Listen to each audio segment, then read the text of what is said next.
Good evening. I'm Laura for Stand Up Minnesota, and this is our series of Facebook Live town halls with the candidates for the DFL nomination for governor of Minnesota. Today we are joined by Tim Walz, congressman from Minnesota's 1st District. A native of Nebraska, Tim moved to Mankato in 1994. He enlisted in the Army National Guard at the age of 17 and rose to the rank of Command Sergeant Major, making him the highest-ranking enlisted soldier ever to serve in Congress. He was an award-winning high school teacher before he was elected to Congress in 2006, where he is serving his 6th term. For the next hour, Tim will be taking your questions. Just type your question into the feed. We'll get to as many as we can. Please welcome Tim Walz, and now an opening statement. Well, thank you to Laura, and thank you to Stand Up Minnesota. To everyone out there tonight, first of all, Happy New Year, and a deep, heartfelt thank you for being engaged in our democracy. This is the best way to do it. It's a snowy night, but I hope we got a lot of folks on. I am Tim Walz. I'm a geography teacher from Mankato West, where I coached football, girls basketball, worked on plays, and built the prom with my wife, Gwen, who's a teacher in Mankato also. I have a daughter, Hope, who is a junior at Mankato West, and a son, Gus, who is a 5th grader at Roosevelt Elementary. Grew up in a small farming community in Nebraska. My mom is still on that piece of land that's been in our family over 100 years. Saw what good community schools could do for you. Watched what good programs like Social Security survivor benefits were there for our family when my dad died and my little brother and I were younger. Got the opportunity to earn a teaching degree. Started my teaching career at Wolf Creek Elementary on the Pine Ridge Reservation, and then was part of the first group of American high school teachers sanctioned by the Chinese government to teach in China. I taught in Foshan in Guangdong, Foshan Yizhong, and had the opportunity to meet a wonderful young English teacher who was from Minneota, Minnesota, who ended up being my wife, Gwen. We moved to Mankato, and like so many of you, just felt that the time was right to get involved in politics, and I've had the opportunity to get elected and be the 2nd Democrat in 125 years to represent the 1st District of Minnesota. We did it by building the largest grassroots organization, and we did it with our progressive values. I'm honored to be here tonight to take questions. I'd like to try and earn your support to be governor of Minnesota. I love this state dearly like you do. I know what our school teachers do for it. I know what happens when a state invests in its people like Minnesota does. I believe our best days are still out there, and I believe it's up to us to make that happen. So thank you all for participating. Thank you for spending time here, and we'll be glad to get going. Candy asks, what is your position on allowing mining in the Boundary Waters area? Yeah, the issue of mining comes up often, and like so many things, and I have a record in Congress of following where the science is at. I think the issue of mineral extraction in Minnesota, it's been a bedrock of the economy in northern Minnesota, but copper nickel mining is a little different animal. The issue on the safety of a pristine piece of water. I myself am a big canoeist. I've spent many, many summers in the Boundary Waters. Value it deeply. I think our position has been on this that we can't take any shortcuts on environmental impact statements. We can't take any shortcuts on the guarantees of making sure that that if we do mining in the Boundary Waters, that it's done right. I think at this point in time, what we've said is follow the process, move forward, don't short circuit those things. I did not support the piece of legislation that cut the rules on the withdrawal of the Boundary Waters at Ely with the Twin Metals mine. I did support a piece of legislation under the Obama administration that moved a land swap of national forest land in exchange for a piece of land that now could start the process of doing environmental impact statements. So I once again believe that a lot of the false choices that get made in things, one of the things about that copper is that it is a fundamental piece of our renewable energy economy, a clean energy economy moving towards zero carbon emissions, which I have since I've been in Congress. I supported cap and trade legislation because I do believe that climate change is an existential threat to the planet. So as your governor, my guarantee is, like I've done so many things, of trying to find, and based on the science and the facts, trying to find compromises that work without compromising the integrity of our natural resources. Rachel asks, what is your stance on DACA and immigration reform? Do you support tougher vetting of refugees? Yeah, well, let me clear on this. First of all, I'm a longtime champion of DACA and immigration. My first campaign was I was hit over this because I understand very clearly. I'm a cultural studies teacher. I've lived in China. As it comes to working in Tibet and other places with refugees, I serve on the Executive Commission on China. I have good friends like Joshua Wong from the Umbrella Organization, who's imprisoned right now in Hong Kong, that we've been fighting for. And so immigration has been foundational. My voting record in Congress is absolute on that. I've marched with DACA with the DACA recipients and our dreamers. I've advocated for them. I've also supported refugees, and I want to clear and make something very clear on this, that I have a long-time track record, both personally of working on this and in Congress. In November of 2015, then, for the Paris bombing, there were those that wanted to stop and do a Muslim ban, things that I fought against, spoke out against, fought hard on. And there was a piece of legislation that asked the Director of Homeland Security, the FBI Director, to sign off on refugee programs from Syria who were in that program. Almost 80 Democrats, and we had a large discussion on this, voted for that to try and give certainty to this. All of us knew the program was safe. All of us knew that's not how terrorists were entering the United States. But the fear was there'd be a demonization of the refugee program. Since that time, I understand that hurt people, that they didn't understand what the intention of the vote was, and it didn't go anywhere to do that, so that it was more of seen as, when we needed a friend, we need a friend to stand there. I apologize for the hurt that brought to people, but the intention was true to what my life record has been, what my life work has been, is to support the idea that the United States is there for refugees at a time of when they are in danger, to support them to do what's necessary. I've helped countless families and Syrian family refugees resettle in southern Minnesota. And so my position on this is we have a moral responsibility, we have an economic responsibility. My record is clear on this. And again, as far as the vote goes on that piece of refugee, it was meant to add, and again, these are decisions we all have to make. And as I said, there were 80 Democrats that made the decision to take that issue off the table by saying, sure, we'll sign off on it and it's safe to bring them here. As it turned out, that hurt people and hurt people's trust. So for that, I apologize. But I've got a life record that I'll continue as the governor of Minnesota to continue to advocate for programs that are safe, secure, and bring folks out of danger. Kira asks, setting aside the partisan divide, what do you feel is the greatest challenge currently facing our state, and what is your plan to tackle it? Yeah, Kira, the question is good, and again, I will set aside that partisan divide piece, but I wouldn't neglect that I think that is foundational to this. I don't believe there is a challenge that we can't take on in this state that's not being held back by our politics, the politics of division, the politics of tribalism that gets us into camps. With that being said, I think all of us know our greatest resource in this state is our people, the ability to make sure that every person has health care, every person, again, I believe it's an absolute, and my running mate Peggy Flanagan believes that it is an absolute human right to get health care. We should assure that people are able to access that wherever they live and not have to worry about going broke doing that. But that couples in then making sure that every child is ready to learn, that every child, regardless of economics, racial, zip code, geography, or whatever, has that opportunity. So I think the biggest challenges we face is making sure we're preparing our people, both from a health perspective, from a training perspective, and then making sure that the things are in place to allow them to succeed the way they need to. This is why Minnesota and how Minnesota has always succeeded. So I think the biggest challenges we face is being stuck in a quagmire of small, petty politics when the big opportunities set in front of us. And I think it's something I've always been involved with, whether being that classroom teacher trying to get the best out of each child, but with this vision that you have to have the best teachers in the classroom, you have to have the best opportunities. And I think those things are all solvable. I think as we see achievement gaps for children of color fall into that, we need to start viewing those as challenges that all of us need to deal with and find out that there are solutions to make that gap shrink, which strengthens every one of us. Several members asked about your history of taking money from the NRA, and they would like to hear you address it. Yeah. Hold on a second. Sure. Related to that, Rachel asks, has your position on gun control changed since past votes? Well, I think like any position, you learn more. Situations come up. Let me address this very clearly. I grew up in a rural area. I am a Second Amendment supporter in terms of that I hunt.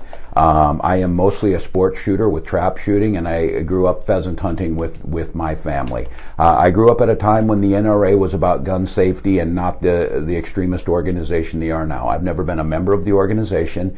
They have given money. There haven't been an awful lot of votes in Congress, but I voted repeatedly to make sure that people on the terrorist watch list did background checks. I voted for universal background checks.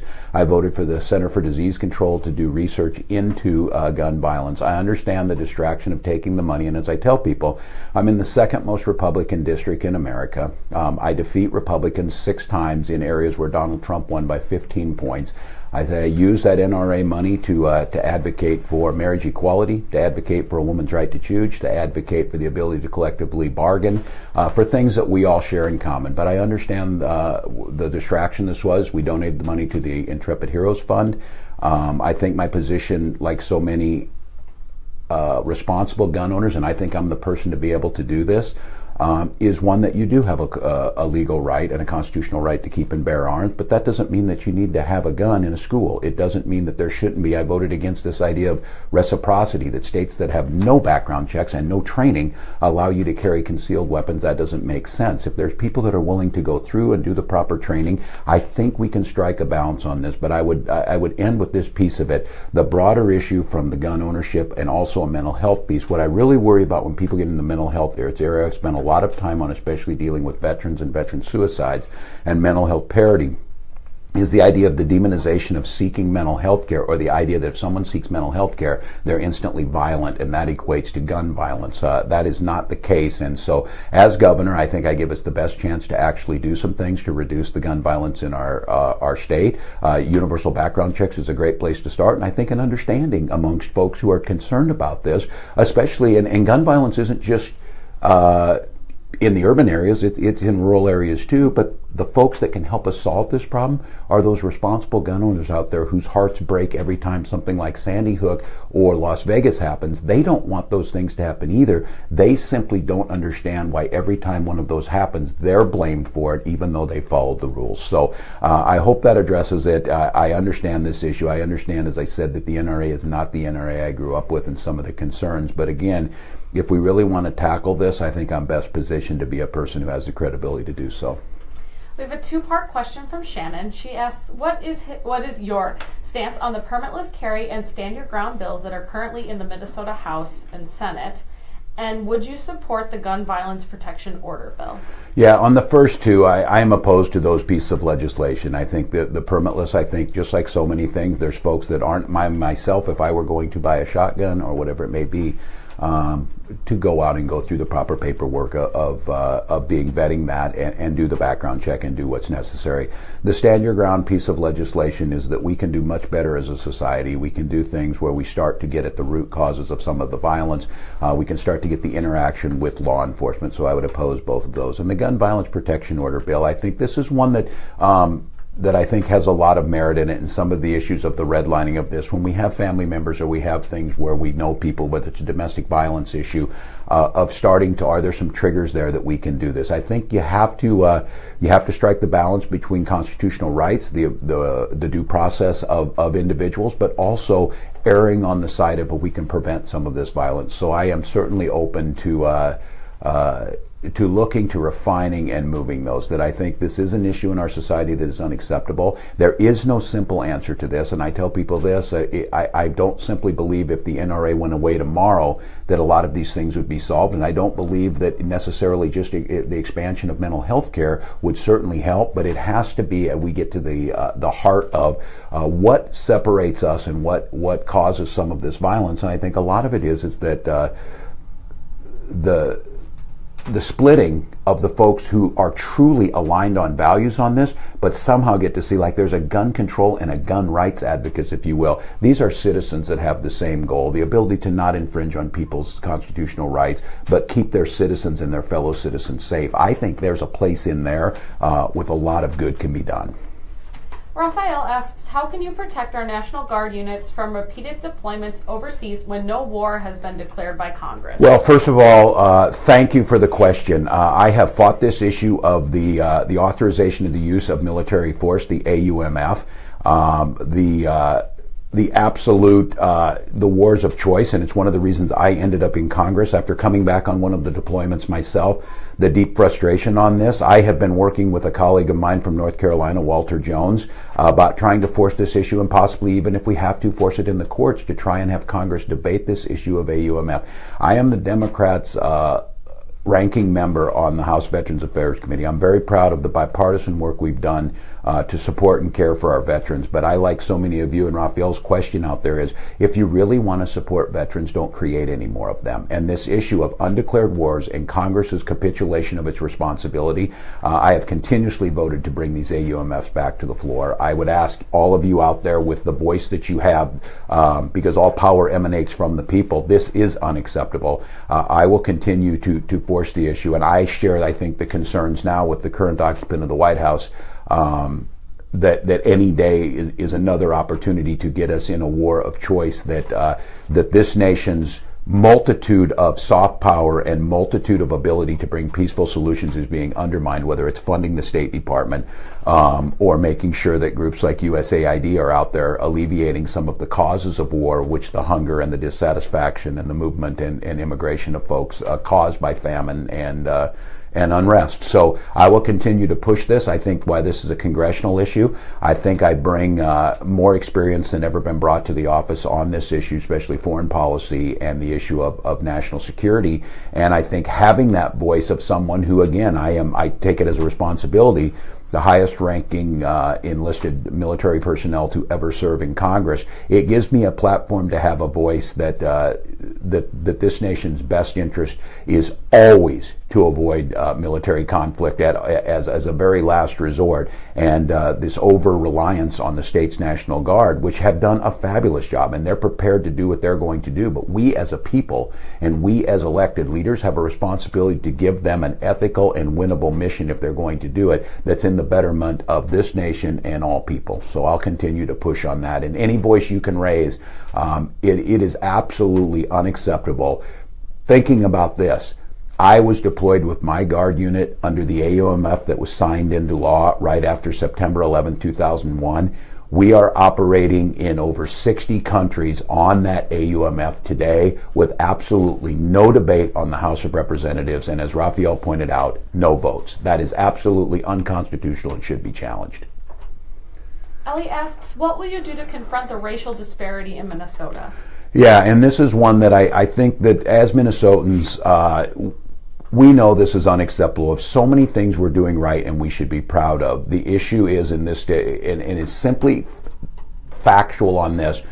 My son Gus, being an 11-year-old in 5th grade, his opportunities and his ability to get a better education are going to be solely determined by his geography and his race, not by his ability and not by this state's investments in them. So I think one of the things that we can do is, first of all, I think Minnesotans are good about that. We acknowledge that there is a disparity gap, an opportunity gap amongst people of color. But it's not just enough to acknowledge, it's enough that we need to take ownership in it. I think there's some concrete things that we can do on this.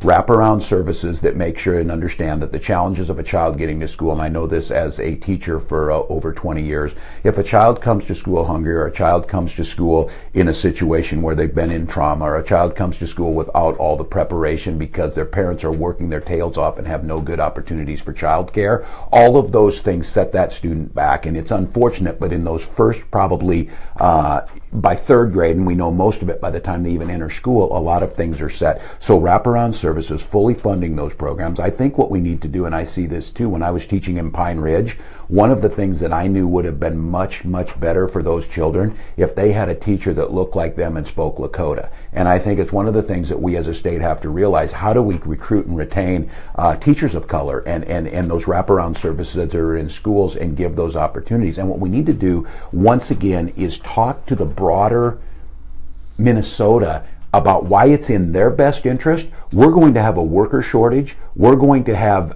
issues where we need to close these gaps to make sure that our human capital is taken advantage of the best that we can. So I think those are a lot of good starting places. What I do know the role of governor is, there are a lot of smart people out there, and the role of governor is to frame the question and set what that horizon of our future looks like, put the right people at the table, and ask the right questions. And I think my running mate in Peggy Flanagan, as many of you know, ran the the Children's Defense Fund and is an activist and an expert in early childhood and child development. It's something we're in this administration will focus heavily on. I think building on the great work that Governor Dayton and now Senator Smith were able to build on this idea to access to early childhood for everyone.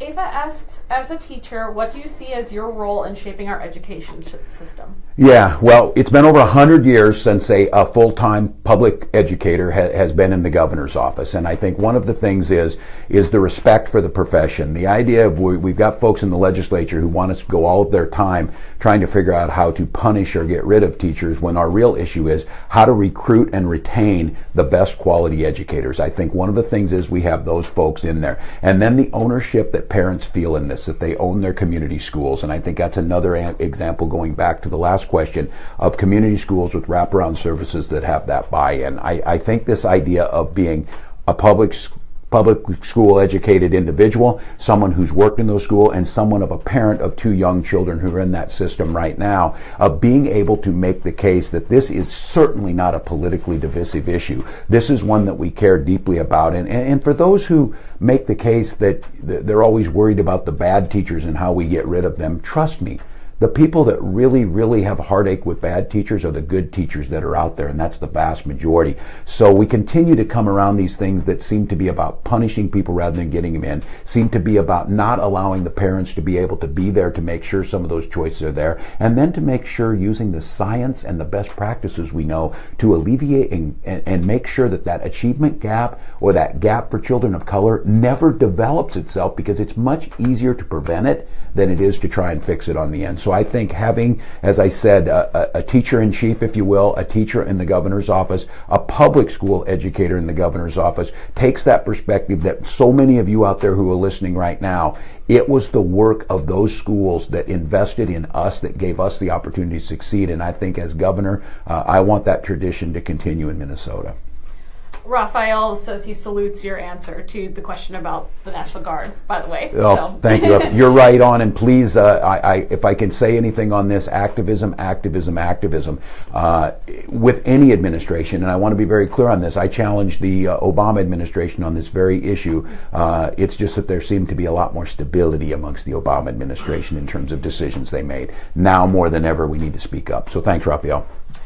We have a follow-up to our last question. Angela asks you to discuss specifics of your plans to fund education, and she's talking pre-K through higher, to ensure every Minnesota child has the best possible future. Yeah, well, thank you, Angela. When people ask me what's my radical idea for education, it's your question right there. Well, my radical idea is let's fund it. And don't pretend, and I'm not, the old cliche of some of my Republican friends that Democrats think the answer is just spending money on it. No, I don't think that's always the answer, but sometimes it is simple as we need to make sure we have the resources necessary. I think with so many of these issues when it comes to the funding issue, and I'm dealing with this in Congress now because the absolute abomination of the tax scam that was passed on and the basic borrowing of $2.3 trillion from education, from our children, from the future, is going to make the states have to be responsible for this. I think when it comes to, and this is a philosophy that I've taken leadership, if people understand the reasons they're doing it and the buy-in, I truly believe that Minnesotans of all political ideology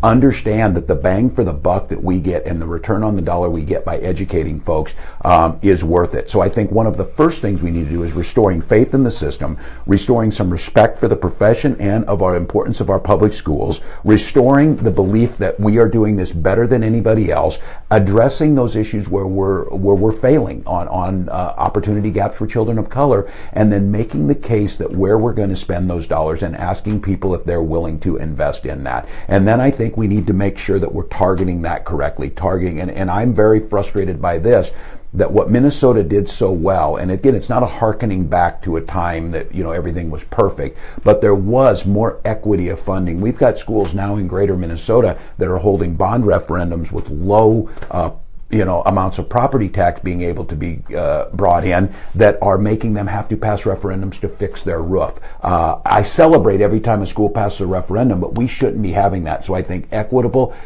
funding in education, the ability of talking to Minnesotans about what the investment in their dollars does, making sure that we're using and bringing together multiple ways of doing this in different agencies. And this idea of these community schools or wraparound services is ensuring that if parents are getting the health care, if they're getting some of the education they need, if they're making sure that their children are in school, talking about how we do that. And then I think the issue is broader societal-wise than that. This issue of accessibility to good quality daycare, we need to incentivize employers to providing that daycare on site or making it easier for parents to get their folks, that get their kids to that so that they can get to their work. So I think as we look at this, starting to get out of the box that we've created ourselves in, starting to break down some of these barriers to solve this. And again, I'm bullish on Minnesota because these things are all solvable.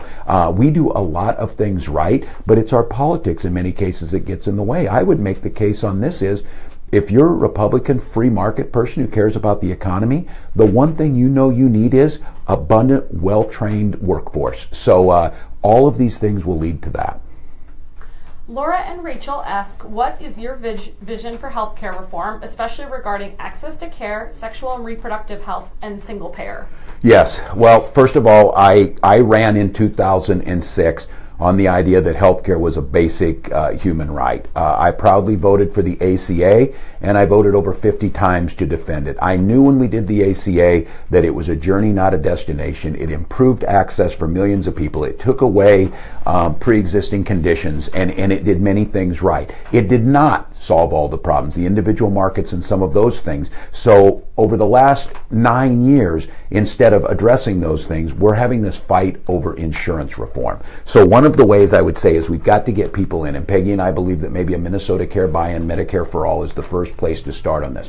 I am very pragmatic, but also have aspirations for this. The idea that every single person should have access to quality, affordable health care near to where they live is an absolutely irrefutable. It is morally the right thing to do, and it's economically the right thing to do. As it comes to reproductive rights, I have fought tooth and nail. I have a 100% voting record with Planned Parenthood because, as so many of you know, the issue here is women's rights to make their own health care decisions are the right things to do. I've also fought hard to make sure the VA and fought back against my Republican colleagues of denying reproductive and everything necessary for families to control their own destiny as far as that goes. As far as moving towards single payer, I think all of us have seen this. The challenge of making sure we get to the point where we're able to allow everyone to have access to care, to have providers who are out there, is the goal that we should set, and I'm certainly supportive of that. I think as Minnesotans that we can maybe look at this. If we're talking single payer, we're still talking for the most part insurance reform, and that's fine, and access to it. I think that this whole broader issue, and as governor of Minnesota, where I want to take it to because we have the resources here, is on the front end of the wellness care. It's far better for us to figure out how we're preventing diabetes than trying to treat it at the end. It's far better for us to figure out how are we making our healthy communities. I saw it, like, for example, the Heart of New Ulm. I would encourage somebody to go out there and Google that and watch what they're doing there. This is a example of what we can do in wellness front-end care that allows everyone, and again, the goal of healthcare is to make sure, one, you never need the dang thing, you stay as healthy as possible, but if you do, that we're doing everything necessary to make that stay as short as possible, as effective as possible, and the most cost-effective. So my position has not changed on this, that I fundamentally believe morally and economically that every single citizen of Minnesota needs to and will have access to health care. We need to make sure that we're continuing to innovate in the delivery of that, and we need to make sure that we're continuing as Minnesotans to not get locked into a box of accepting the idea that it's just the way it is, because healthcare costs on the front end are far more expensive. The lack of transparency in pricing, and I think as governor of Minnesota, is something I would push on that. We all know there's no real market in healthcare. If I need an appendectomy, I can't go shopping for it and then turn down the offer that I get, nor do I in many cases get to see the results that come out of that. So Minnesota's well positioned, I think, to lead in this, both in the research side, the delivery side, and that goal, again, by whatever name it goes, is every citizen having a basic human right of getting in there, getting their child cared for, getting themselves cared for, and then getting back with their life. Justin asks, what role do you believe state government has in pushing back against the rise in economic concentration and ensuring small businesses and entrepreneurs can thrive? Yeah, well, and the concentration of wealth, as all of us know, has continuously in every society been one of the greatest downfalls. I think one of the things is I'm a progressive. I believe in progressive taxation. I resisted and voted against the tax bill that concentrates more wealth at the expense of the middle class. I certainly, and I think as a progressive, I celebrate people who are successful, but I think all of us know those successes come with investments from everyone else. I think one of the things that I've been able to do, especially on the VA or the Ag Committee, I think we can do things to incentivize. We've incentivized minority and women businesses in the Ag Committee. We've done set-asides in Farm Bill programs that say a certain percentage of the funding we're going to put in these programs are going to be targeted at these small businesses.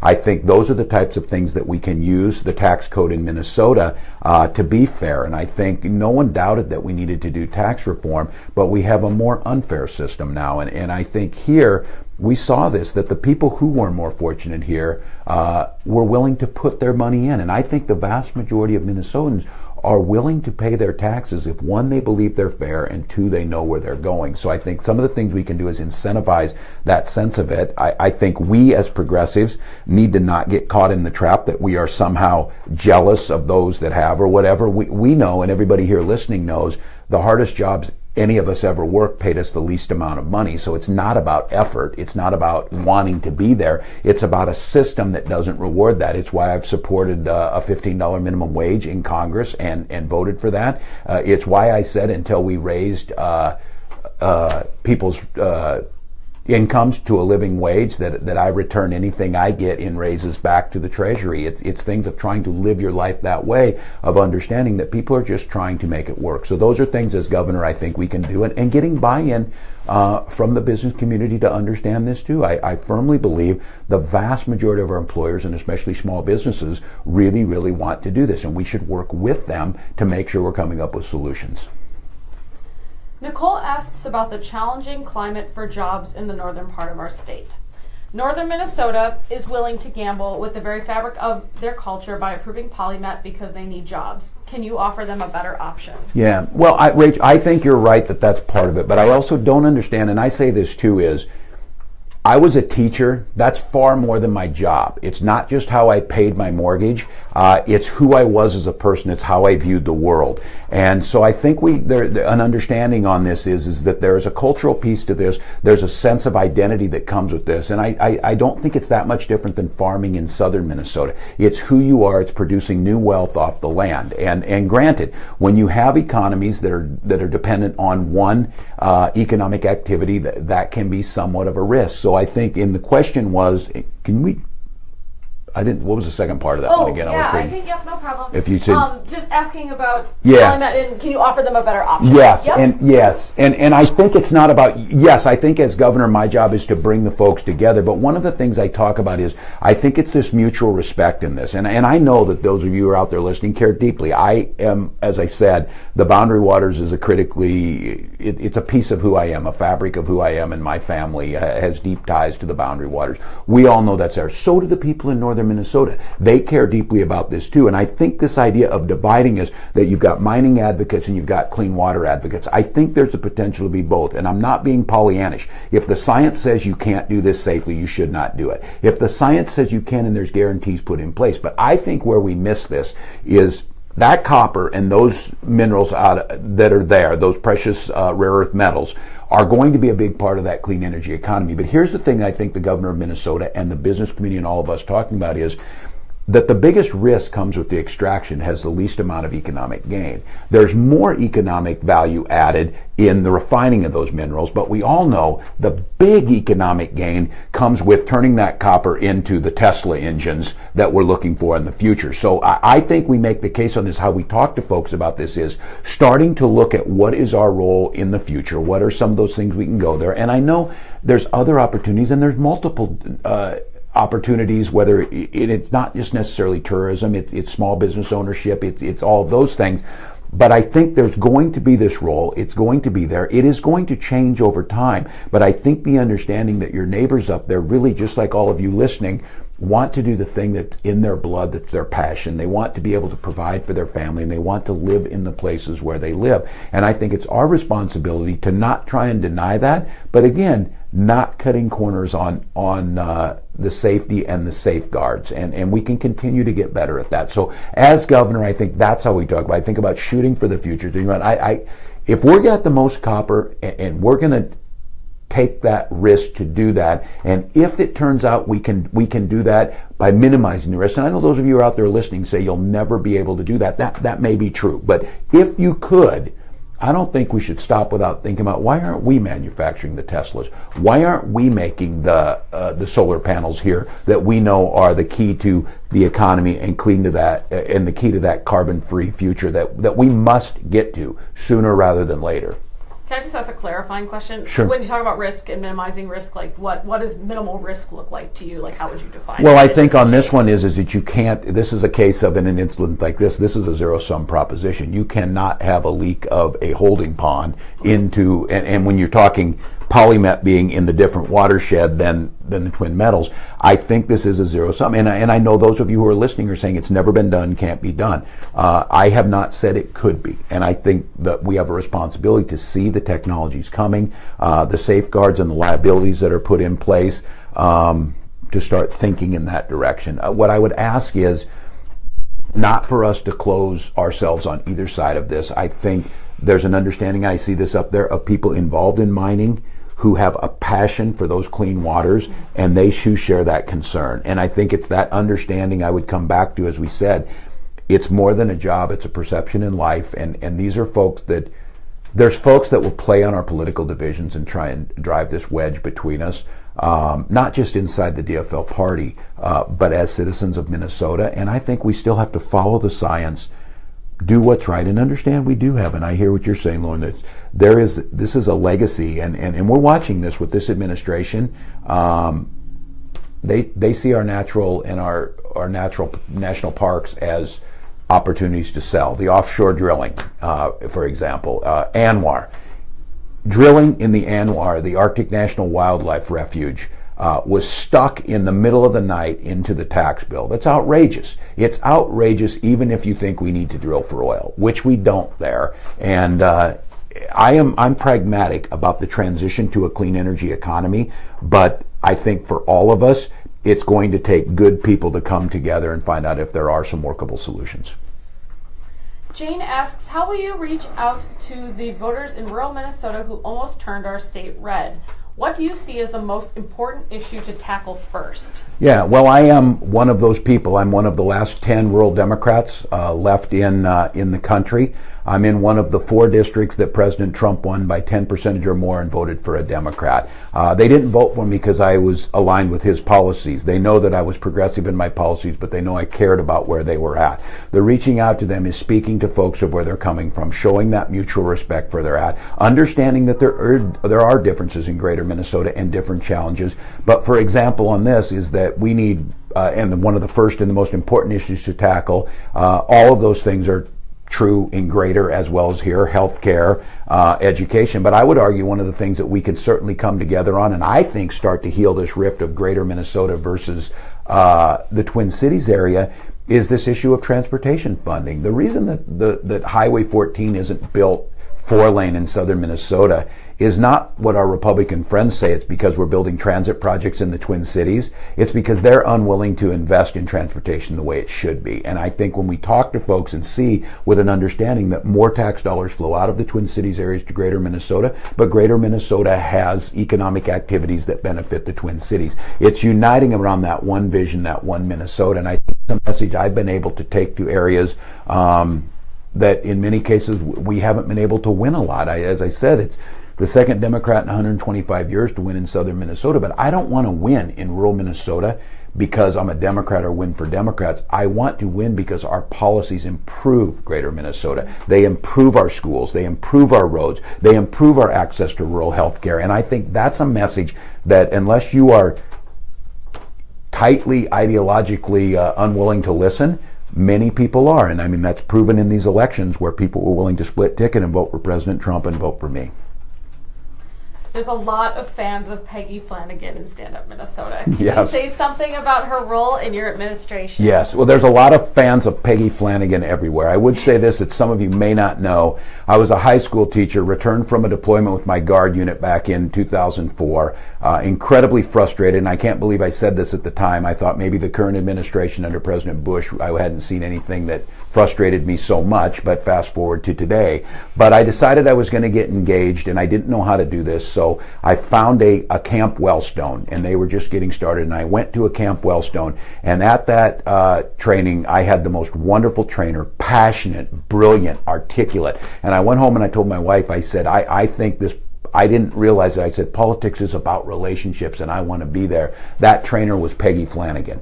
And Peggy and I have been very close over the years. She has called me, and for some of you listening, on that refugee vote, the first call I got was from Peggy Flanagan.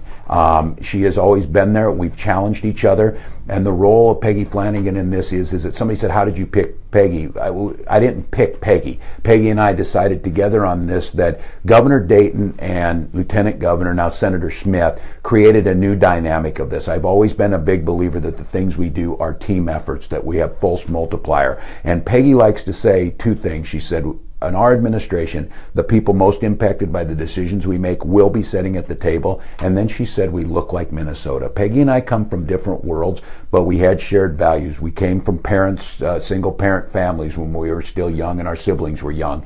We used public schools to get our education, and we gave back into those communities. So Peggy Flanagan has a very important role in this. Peggy Flanagan's voice to bridge gaps to communities where we can get there. And we're big believers in this, that before we have these things, let's have these talks. It's why people said, oh, don't get involved with the mining issue, don't get involved with this or whatever, don't get involved with the Enbridge Line 3 pipeline. Those are places where Peggy and I went and got involved with. So what I would tell you of this is, you have one of the most dynamic voices, I would say, in American political life in Peggy Flanagan.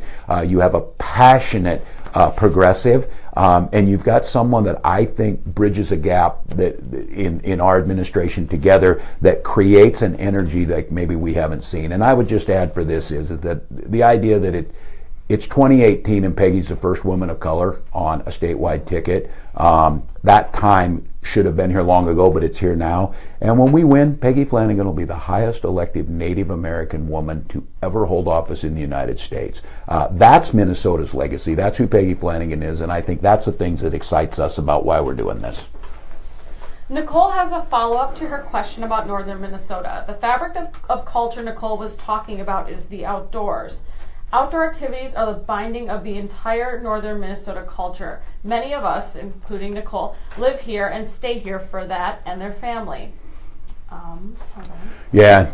I think is that the whole? Okay, that's yeah. No, the follow-up. So yeah, I get it. And I didn't mean to imply, Nicole, that it was just the job or it was only that exists too. And I would argue that the vast majority of those folks, whether they're involved in mining or not, and I'm not sure where your family is in that, you're absolutely right. Those pristine outdoor opportunities, I myself am that one, spend a lot of time, as I said, and I'm not sure that the Boundary Water has been a place that's really special, and some of you may know this. 2 summers ago, my little brother was killed in the accident of the blowdown and the tornado in the Boundary Waters. It's something we always did together. So the place is sacred in terms of how my family views it. And so I get it. The outdoors is a place where we bonded together. I'm very much a canoeist, a hiker. Coming back to this idea, I as I said, I do hunt some pheasants, but I spend most of my time in the outdoors running or canoeing. So I hear you on that. I feel it in my blood. And I have to be honest with you, of someone not born in Minnesota, seeing the incredible natural resources here, seeing how they are valued, almost becomes a spiritual thing that touches you. I feel very, very strongly about that too. And I think people who've been around me have seen that, who know how I view that. That's a piece that I understand as role of governor is there too. So I hope that clarifies. And again, I'm not Pollyannish, Nicole, that again, I do believe that there are solutions to be found. I'm proud, for example, in southern Minnesota, it's the 9th largest agricultural district in America. So I have the support of the corn growers. I also had the support of the Sierra Club, that they're not mutually exclusive. I also got recognition as one of the most progressive, conservation-focused farm bills when I was the ranking member of the Conservation Subcommittee on that. Proud that we can find those solutions. So that's kind of what I was talking about. Jordan asks, what policies of Governor Dayton would you continue and which ones do you want to change? Yeah, well, first of all, as a Minnesotan, I'm incredibly grateful to Governor Dayton. I think all of us know that he has been a firewall against really bad policies. I think if the states are the laboratories of democracy, we see the laboratory next door in Wisconsin, and quite honestly, most Minnesotans don't want to go there. I think Governor Dayton's policies focusing on early childhood education as an educator and as a parent of young children were brilliant. They were the right way to go. It's implementation. I think the governor's policies of addressing this, again, on clean waters. I think Governor Dayton's legacy of clean waters is he is going to be the person who set that and asked us all to think about that. I think the next administration, a Walz-Flanagan administration, has to make those a reality. We have to bring the people together. We have to make sure that we all have that common goal. So I think in those regards, we would stay on course. And I think I bring a little different perspective and probably a stylish way of doing things, the stylistically, but certainly believe that the state of Minnesota under Governor Dayton's leadership has taken us in a direction that most people agree was the right way to go. Investments in education, an economy that works better for people. And then in our administration, I think there'll be things that we will build on that, but I think Peggy and I are going to focus on this idea of more inclusion in how we govern and how people feel like they're co-governing with their administration. I think that is an opportunity that the governor started and laid out, and that we can kind of put our mark on. Timmy asks, as a very white person, I am only recently aware of my white privilege.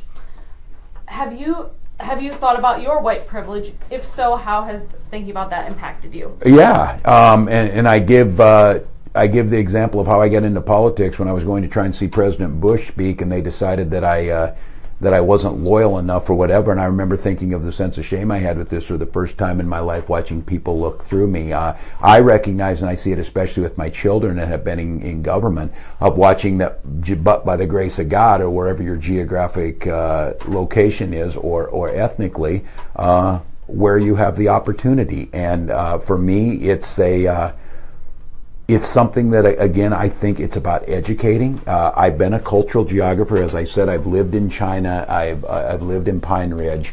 I see this as an opportunity. I think what I feel I would like everyone to experience is what I knew, that even when I had a parent that died, there was Social Security survivor benefits for us. And even if we didn't have a lot of money, I had wonderful public schools. I remember the sense of security that believed that if I put my effort into it, I could achieve things. What I have come to know over my lifetime, and as a legislator, that there are people that do not feel that same sense of security. And to be quite honest, there's people that no matter how much effort they put into it, there are going to be barriers that are there to stop that. And I think it's about explaining to the broader public, when they hear about things of trying to give set-asides of opportunities for people of color or whatever, and they fall back on this idea, well, I think we should just hire the most qualified person or whatever, when there's historic and institutional barriers that have stopped people from that. I think one of the things we've not done a good enough job is explaining to people it's not about a sense of shame or giving away from right privilege. It's simply factual that your opportunities to succeed are greater simply because of that. And I think once you have an awareness of that, trying to level that playing field is not only ethically and morally the right thing to do, you understand why it's so important in our economy to be able to do that. So I feel like I have that, but I think it's one of those things, again, of asking me to think that I know. I do not have that arrogance, and I think that's probably why it's incredibly important to to have Peggy Flanagan on a ticket, that Peggy has a different perspective on this. She has a different understanding. When she tells a great story, people are always, she says at the Capitol, talking about those people. She likes to say, I am those people. If it wouldn't have been for SNAP, if it wouldn't have been for Section 8 programs that simply leveled the playing field, she had all the skills and all the talents, but those institutional racial barriers would have held that back. So it's a great question. I mean, it's one that I would candidly tell you that I don't know, probably no, I don't understand all. I'd like to try and be self-aware enough to know that a lot of what you're able to get was because of that. I also think a lot of what I was able to do is because the community invested in me. People made smart decisions about making college affordable. Opportunities were provided. And that's really what I think. You're not guaranteed success, but I would say under our administration, you're guaranteed the opportunity of success. And that's the thing that I think for most people, and I think about the sense of calm that a parent would have is, I don't know. I've got young children, and it's touch and go with my son every day. But what I know is I just want him to have that opportunity. I want every parent to know. When I hear a mother in Worthington tell me that when her son goes out with the hockey team, she feels safer than when he goes with the soccer team because how they're perceived. And we all know that's because of the ethnic makeup. Those are things that we have to continue to work against, because that mother just wants her son to go out the same way I want my son or daughter to go out. So it's a great question, and it's one that I think talking and seeing this modeled in an administration is really important. Mary asks about rural access to broadband and urban lack of choice of providers. Do you support increased funding to Minnesota's existing border-to-border broadband matching grant fund? I do, and again, Mary, on this, if you are in one of these areas, if somebody comes promising you broadband, and we know elections have been won, our GOP friends have been very effective in decimating our ranks in rural Minnesota. And again, I don't want Democrats to win in rural Minnesota because they're Democrats. I want them to win because their policies are better and they improve people's lives. And they'll promise you this, that they haven't delivered on it. We've got very challenging times in broadband, net neutrality issues coming up, ISPs now determining some of this. And what I think, again, on this border-to-border broadband and making the case, there's some creative ways out there we can get at this. But it does come back again to making the case to Minnesotans that, you know what, there are times when the private sector on economy of scale may be able to deliver. You might be right where the market is being distorted in the cities where you don't have as many choices. But let's be very honest, and those big ISPs know this. We're never going to deliver that last mile. We as a nation decided in the 1930s that rural electrification was a human right, and it also was the best economic engine. So that final mile of fiber is going to be expensive, and it's going to be built by all of us. I need to make the case to all of our neighbors that a few cents out of their tax dollars going to build this fiber makes a difference. We've got kids in Wilmer have to come in outside of town to go to the Perkins to do their homework. We've got farmers that are trying to load land data, upload it, that have to come in and do the same thing. That's holding back business, it's holding back progress. And to be honest with you, I think we need to start talking about internet's being regulated as utilities and as things that are absolutely necessity. It's not a nice thing to have high-speed broadband to stream YouTube. It's just a basic necessity of turning on your lights. Julie asks, what's your vision for Minnesota? How do you stand out from the other candidates? Yeah, I think I stand out because of effectiveness in a Minnesota that is divided. I think my vision for Minnesota is a one Minnesota where every person, regardless of zip code, has an opportunity to succeed.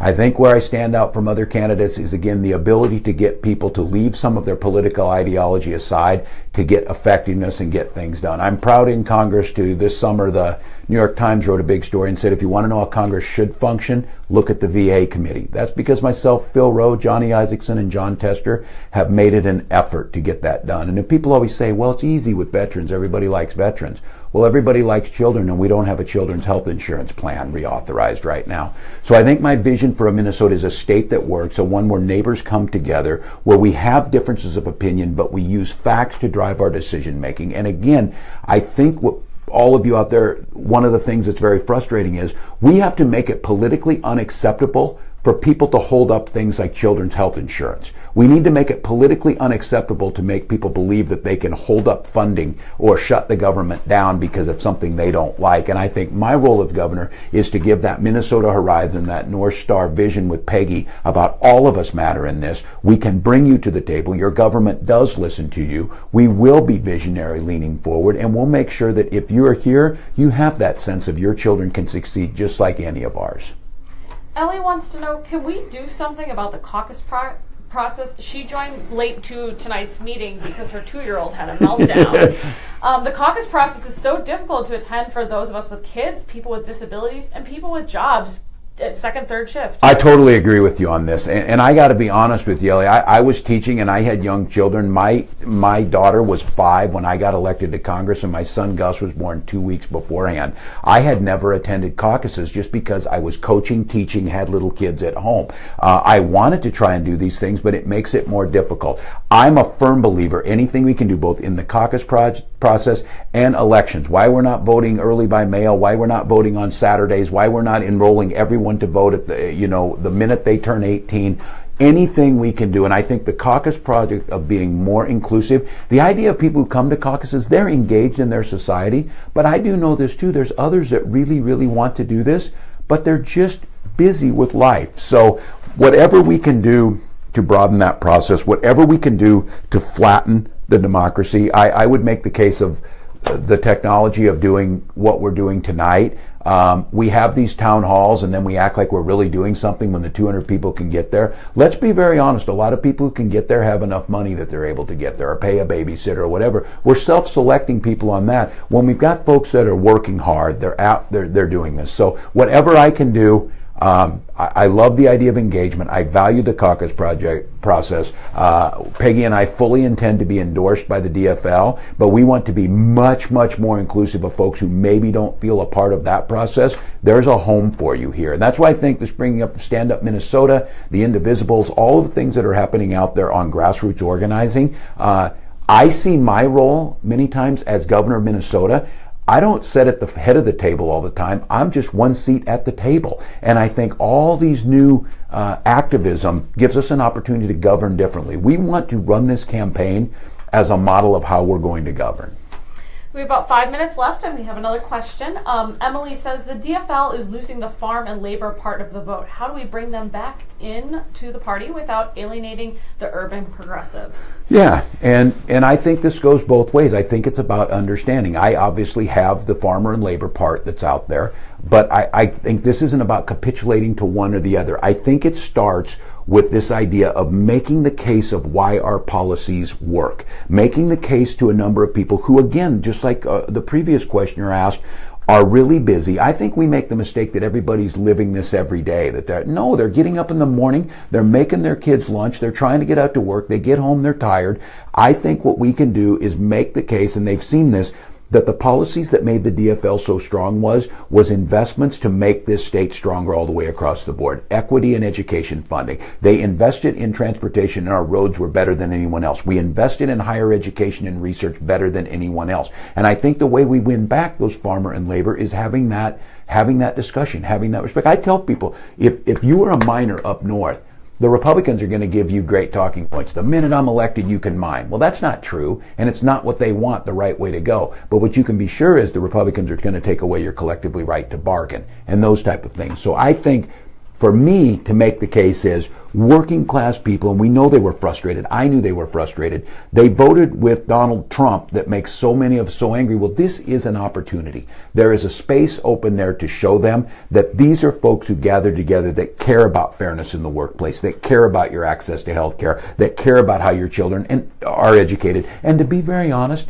that the idea of being engaged in your community is not socialist. It's neighborliness. And that's something that we've always built on. And I think that's the way we get them back. But we have to do it with a joyfulness. We have to do it with inclusiveness. We have to do it with listening to this. And to be very honest, that street runs both ways. When urban areas that have high concentration and density care deeply about gun violence because the opportunity for more accidents and more shootings is greater. So we need to listen to them when they say that. That again, when I hear people say this, when you hear a shot in rural Minnesota, you think it's deer season. When you hear a shot in the cities, you think something bad has happened. And I think it's both of us trying to understand that. And I think that's how you bring back in. And it's not just the farmer labor piece of it, it's that piece of folks out there, and keeping in mind that there's such great diversity, that this state's economic engine is the Twin Cities, but it's also Rochester, it's also Medelia, it's also War Road. So we are blessed with a diversity of both economic wealth and cultural wealth that we should not allow. These are people that want to balkanize us. These are people that want to divide us and cobble together small coalitions to win elections. I'm not interested in that. I'm interested in being governor for the entire state. All right, here's our last question for the evening. Eva asks, with Attorney General Jeff Sessions opposing it, do you think Minnesota should legalize marijuana? Yes, I think it's way past time to regulate. We can tax accordingly and do the revenues off it. This is a situation that is hurting us, and this falls on racial lines, where we know we have a lot of people incarcerated racially because of this. It's an issue that I've worked, and I brought in, of all people, the American Legion, the National American Legion, to push for medical cannabis research in the VA, but recreational marijuana can be done. It can be done right. The research shows we don't have an increase amongst children if we do it right. We can make this a homegrown Minnesota thing, so we don't have big marijuana in. And I think all those things can be done. And once again, it takes making the case to our neighbors of why this makes sense, why adults should be given the opportunity to make choices about their own lives, why we should quit throwing and filling our prisons up with folks who are simply partaking in something that an adult could make the decision on, and make sure that that we do it correctly. I feel very solidly that we can do that, and our administration will. So our time is up. I want to thank Tim for joining Stand Up Minnesota for this town hall, and thank you all for on the live stream for your questions. The recording of this town hall will be available shortly for viewing in the group. Our next town hall will be Tuesday, January 23rd with Aaron Murphy. Thank you so much. Thanks, Laura. Have a great Appreciate evening. it. Thanks, everyone. Good night.